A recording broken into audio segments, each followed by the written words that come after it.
નમસ્કાર દર્શક મિત્રો, આપ જોઈ રહ્યા છો મુંબઈ તરંગ ન્યૂઝ. હું છું એન્કર અર્પિતા પટેલ. હવે જોઈએ અગત્યના સમાચાર. સુરતમાં માલધારી સમાજના યુવાનોએ કેસરીયો ખેસ ધારણ કર્યો.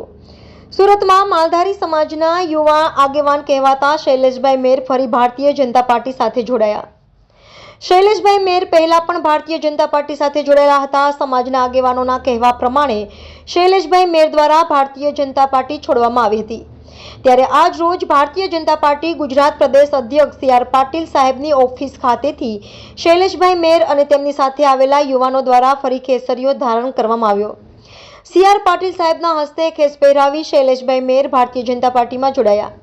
સાથે લિંબાયતના ધારાસભ્ય સંગીતાબેન પાટીલ અને પૂર્વ કોર્પોરેટર ભરતભાઈ વઘસિયા પણ ઉપસ્થિત રહ્યા હતા.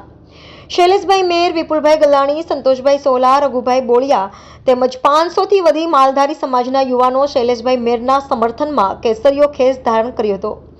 રિપોર્ટર વિજય મકવાણા, મુંબઈ તરંગ ન્યૂઝ, સુરત.